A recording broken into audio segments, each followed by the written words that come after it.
Sony. Com tantas opções disponíveis, é fácil se sentir perdido.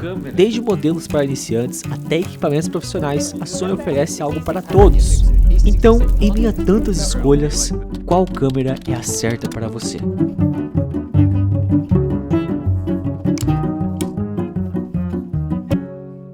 Cada vez que você troca de câmera tem que ser um passo bem dado. Pelo menos eu acredito nisso. Aquela pessoa que tem uma Sony FX3 e troca para uma ZV-10, olha o tanto de configuração que ela perde com essa troca. Então tem coisas que não faz sentido, só se ela quiser conversar com o público-alvo, aí pode ser que eu entenda. E é por isso que nesse vídeo eu vou te mostrar as câmeras da Sony que eu compraria e fazendo o caminho que eu faria se eu estivesse começando hoje, mostrando todo o passo a passo, por que aquela câmera e por que não aquela outra câmera. Fica pro vídeo porque eu tenho certeza que você vai gostar e vamos começar pelo melhor jeito, que é pelo começo. R$0. Vamos dizer que você saiu do seu emprego CLT e está começando no audiovisual com 0 pingo no bolso e quer começar do melhor jeito. Bom, comece com aquilo que você tem. Isso aqui é algo poderosíssimo. Eu começaria com o meu celular e eu seria um Mobile Maker. O bacana do Mobile Maker é o simples fato de você oferecer vídeos rápidos e práticos para os seus clientes, diferentemente de você ter uma câmera e ter uma logística ferrada de você gravar e ter que editar todo aquele arquivo bruto. E isso gera justamente uma nova categoria no audiovisual que está crescendo bastante, que é o Story Maker. Mas Thiago, como que eu consigo ganhar dinheiro com isso? Está acontecendo algum evento na sua cidade, uma influencer está se casando, uma marca está fazendo um evento aí de ser, sei lá, corporativo ou algo do tipo, você vai ser o cara que vai fazer stories em tempo real do que está acontecendo naquele evento e vai postar de uma maneira cinematográfica. Então, o Story Maker é uma categoria a mais aí para ganhar dinheiro com o Mobile Maker. E eu não vou ser hipócrita nesse vídeo, eu sei que o peso de você chegar com um celular para gravar e chegar com uma câmera é totalmente diferente, mas que negócio de falar, um bom posicionamento e um bom portfólio você contorna isso com facilidade. Você conseguiu juntar entre 10 e 15 mil reais. Qual câmera eu compraria? Nossa, Thiago, como assim 10/15 mil reais? Tem a ZV-10 de 5.500, tem uma SL3 usado de 4 mil reais. Por que você tá me mandando comprar uma câmera de 10, 15 mil reais? Você é louco, mano? Sinceramente, para essas pessoas eu vou te explicar uma coisa bem sincera. O nosso dinheiro está desvalorizado. Se você for analisar uma câmera que custa 10 e 15 mil reais, não vale a pena pagar 10, 12, 15 mil reais, nem 30 mil reais numa câmera. Mas como o nosso Brasil é um país que é tudo muito caro, vamos lá, eu vou te explicar uma coisa muito interessante. Se você for analisar, no seu celular você consegue 4K 60 FPS, praticidade, velocidade de entrega, e você já vai estar acostumado a entregar imagens e vídeos com o seu celular. Se eu falar para você, compre uma ZV-10, compre uma SL3 como primeira câmera, você simplesmente vai estar andando meio passo do que dar um passo inteiro para comprar uma câmera decente. Por exemplo, você vai sair de um celular para uma câmera que tem praticamente as mesmas configurações. A única diferença é que você vai ter possibilidades de usar lentes. E outra, você vai comprar uma ZV-10 de 5.500 reais, é metade do que você precisa para comprar uma 6.700 que entrega 4K 60, 10 bit, sistema de foco impecável. Então assim, eu não indico uma ZV-10, ainda mais com o preço que tá as câmeras, nem uma SL3. Foca no teu celular e foca em começar com um ditado bem engraçado, chega começando com o pau na mesa, né, que nem algumas pessoas falam. Pausa o vídeo. Enquanto eu tava editando esse vídeo, a Sony decide lançar a nova ZV-10 Mark II, e para não ficar desconexo com o que eu falei aqui nesse vídeo e falar, ó, Thiago, mas você tá falando uma coisa, mas a Sony lançou a ZV-10 Mark II, eu tô gravando essa parte para explicar um pouco a respeito disso, porque ela corrige basicamente o que eu falo nesse vídeo, de que eu não gostava da primeira, ela aprimorou na segunda. Então, para não ficar estranho, eu vou dar uma esclarecida nas ideias, fechou? E lembrando, eu vou fazer um vídeo só sobre a ZV-10 Mark II, aqui em cima tá o card. Se o vídeo não saiu ainda, paciência, ele já vai sair, eu já tô começando a gravar ele aqui nesse exato momento. Mas para isso, vamos criar a categoria de 6 mil a 9 mil reais, porque eu não sei quanto que vai estar a ZV-10 aqui no Brasil, ela acabou de ser lançada, ela vai estar a partir de 849 dólares, e convertendo vai dar uns 4.500, mas no Brasil tem muito imposto, então pode ser que ela seja 7, 8, 9 mil reais mais ou menos a ZV-10 Mark II. Porém, a ZV-10 Mark II, para você entender a diferença da antiga para nova, ela é uma câmera que tem o mesmo sensor da 6700 e da FX30. Então em questão de qualidade, cara, é a mesma coisa. Só que a diferença é a principal, que é a minha reclamação principal da ZV-10-1. 4K 60 10 bit. Você vai conseguir fazer 4K 60 10 bit com a ZV-10 Mark II, coisa que a primeira era 4K 30 8 bits. Então, se você for avaliar, você sair do celular para uma dessa, vai valer a pena, entende? Esse é o ponto. Você vai sair de 8 bits 4K 60 do seu celular e você vai para 4K 10 bit para ZV-10. Mas saiba que hoje, com esse lançamento, eu com certeza sairia do celular para ela ou juntaria um pouco mais e iria para 6700. Só deixando bem claro para você entender e contextualizar para não ficar confuso esse vídeo.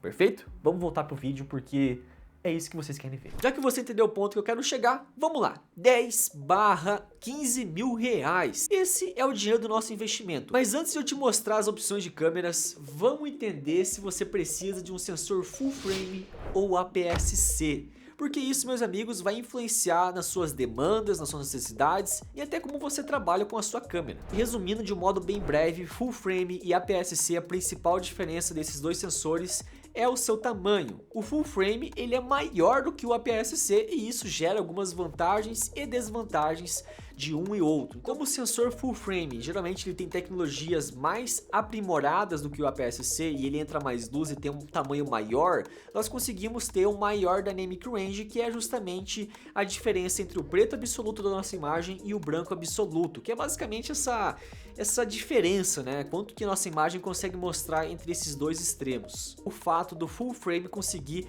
trabalhar melhor em poucas luzes. Então, por exemplo, você é um cara que trabalha em eventos, é um cara que trabalha em ambientes que não tem controle de iluminação, você tem que ir no full frame porque ele consegue segurar muito mais, você consegue elevar muito mais o ISO sem granular sua imagem ou ficar uma imagem feia, entende? E também como o sensor ele é maior, você consegue ter um maior campo de visão, a imagem é maior querendo ou não, e mais desfoque na sua imagem, tá?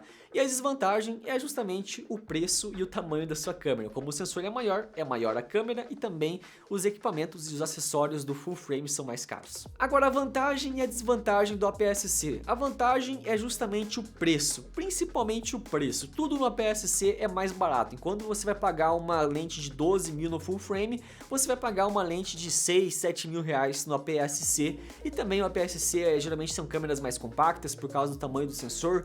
A estabilidade é um pouco melhor porque como o sensor é menor, ele consegue estabilizar mais. E a desvantagem é justamente o fato da imagem granular, você não conseguir subir tanto o ISO. Mas se você é um cara que sempre onde você vai fazer os seus trabalhos, como por exemplo eu, você ter como levar iluminações, fazer coisas controladas, você não vai sentir diferença porque você não vai precisar levar tanto ISO, entende? Então se você faz peças publicitárias ou algo do tipo, que você controla a iluminação em si, o APS-C ele é perfeito e supre bem a sua demanda, fora que você vai pagar bem mais barato em tudo.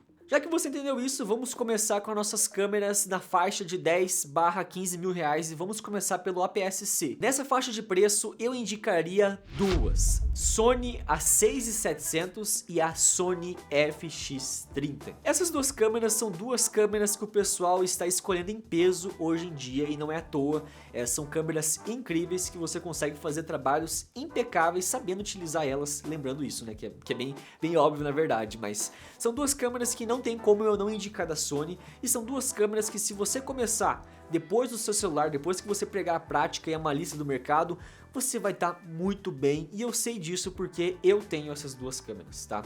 Quem tá me gravando agora aqui é a FX30 e quem tá me gravando aqui é a Sony A6700. Então, sim, eu sei, eu posso te falar porque eu estou gravando e eu utilizo elas. Elas são as minhas câmeras principais para todos os trabalhos e elas são maravilhosas. Deixando bem claro aqui para você entender, as duas câmeras são praticamente iguais, porém as duas câmeras têm propostas diferentes. Enquanto que a Sony A6700 é uma câmera híbrida, ela consegue fazer tanto foto e vídeo com perfeição, a FX30 é uma câmera da Cinema Line da Sony, a categoria cinema da Sony. Então as suas configurações são muito mais voltadas para vídeo do que foto, né? Tanto que não tem nem viewfinder na FX30. As duas câmeras têm literalmente o mesmo sensor CMOS 26 megapixels. As duas câmeras entregam 4K 120 fps 422 10 bits. Então, Cara, em relação a possibilidades de qualidade de imagem, você vai ter a mesma se você escolher a 6700 e a FX30.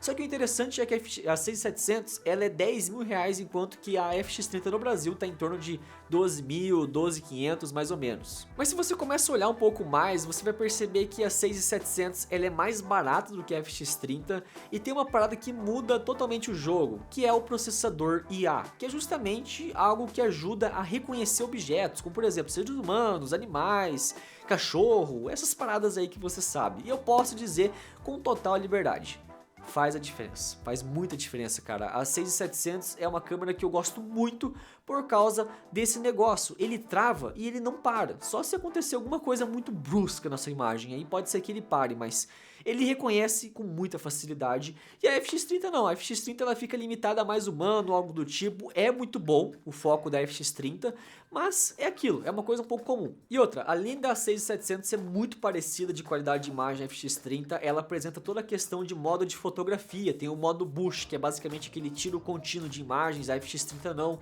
a FX30 é uma questão de fotografia muito simples. Já a 6700 não, ela é muito completa em ambas as partes, tanto foto como vídeo, né? E cara, qual eu escolheria, né, entre essas duas faixas de preço?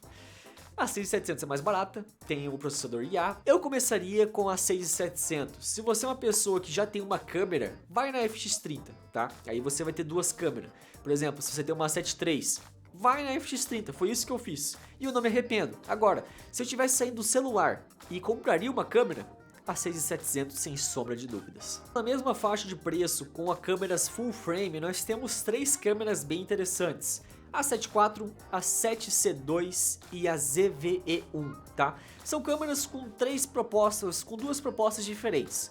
A 7.4 e a 7C2 são duas câmeras muito parecidas em relação a configurações. Agora a ZV1 já é uma câmera que é para vlog, tanto que o corpo dela se assemelha muito à ZV10. ZV é a categoria de vlog da Sony, tá bom? Em relação a preços, a 7.4 é a câmera mais cara, geralmente ela está em torno de 15.500 até 17.000. A 7C2, como ela é uma câmera mais recente, ela está em torno de 15.000, 16.000 reais. A ZV1 geralmente está em torno de 14/15.500 reais, tá? Depende em relação a preços, eu sei que passa um pouco a faixa, mas é mais ou menos esse tipo de valor que essas câmeras elas variam. Sendo a 7.4 mais cara, a 7C2 um pouco mais intermediária e a ZV1 mais barata, tá bom? Só para você entender essa perspectiva. Vamos focar na 7.4 e na 7C2, que são duas câmeras mais parecidas, e vamos deixar a ZV1 um pouco de lado. A 7.4 e a 7C2 elas apresentam literalmente o mesmo sensor, que é o de 33 megapixels, então as duas são basicamente iguais em relação à qualidade de imagem. Se eu não me engano, a 7.4 entre as duas é a única que faz o downscale, né, o oversample, desculpa, de 7K para 4K, aí você tem mais nitidez na imagem. Se eu não me engano, é só a 7.4 que tem essa parada e a 7C2 não. Mas enfim, as duas fazem 4K 60 com 422 10 bits. A única diferença é que quem sai perdendo nessa perspectiva é a 7.4, porque ela tem um puta de um crop de 1,5 vezes quando você coloca 4K 60, então basicamente você perde um pouco do Super 35mm, né? Perde não, iguala um pouco a Super 35mm e você tem mais um na sua imagem se você não entendeu bem o que é isso. Mas Thiago, por que elas são iguais e são diferentes ao mesmo tempo? Bom, se você for analisar, a principal diferença entre as duas são justamente o fato de que a 7C2 ela é uma câmera que ela é basicamente a 6700 só que full frame, até o corpo é parecido, cara, é bem engraçado essa perspectiva. E o bacana é que a 7C2 tem o chip, o processador IA, que é o mesmo que da 6700, então isso é um puta de um ponto a mais. O ruim é que a 7C2 ela tem um problema de superaquecimento que nem a 6700, ela superaquece se você usa ela por muito tempo, mas acredito que se você usar o cooler da Ulanzi ou outras marcas que você encontra na China, você consegue contornar a situação.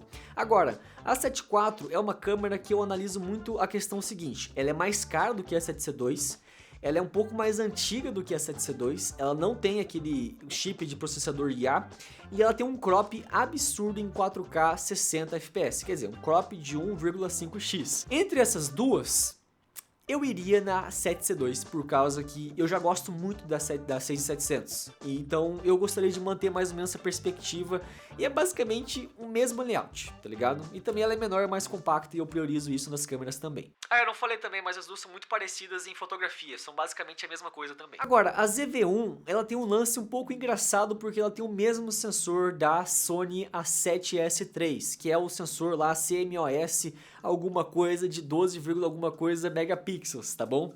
Que é basicamente um sensor idêntico, é o mesmo sensor da 7S III, pra você ter noção. E ela também é uma câmera que, como eu disse antes, voltada para vlog. Essa câmera, sendo bem sincero, eu não compraria ela. Ela tem um sistema de estabilização muito bom, ela tem as configurações ali de 4K 60, na época que ela lançou ela era 4K 60, se eu não me engano já saiu a atualização da Sony que permite que ela seja 4K 120, eu ainda não conferi, se você souber deixa nos comentários.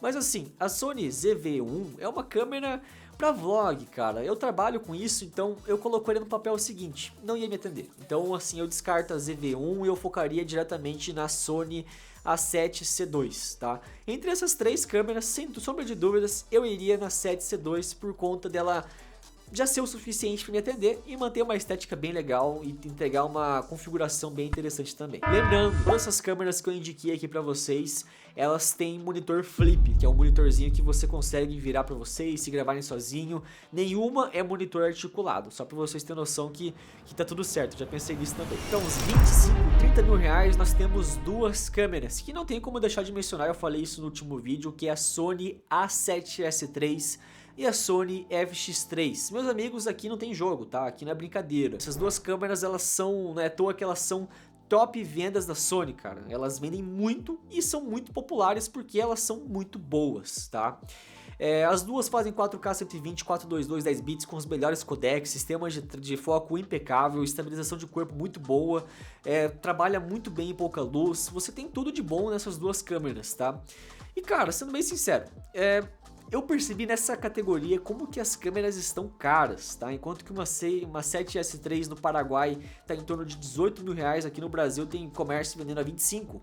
A Sony FX3, perdão, no Paraguai tá 20k, aqui tá 30 mil reais, véio. Pelo amor de Deus, véio, isso é muita coisa. E outra, as duas têm propostas diferentes. A Sony A7S3, ela é uma câmera para vídeo, é a linha vídeo da Sony.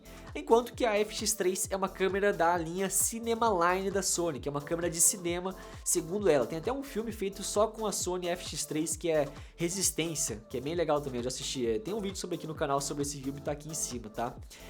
Cara, analisando de um fato bem profundo, eu iria na FX3, tá? Eu iria sem sombra de dúvida na FX3 porque ela é uma câmera de longas durações, a 7S3 esquenta um pouco, é uma câmera que tem viewfinder, mas eu não me importo muito com o viewfinder porque eu não uso, eu gosto muito de usar telinha, eu gosto de tirar foto e fazer alguns ângulos diferenciados, então ficar meio torto para tirar foto eu não curto muito, então a FX3 é a câmera que eu escolheria.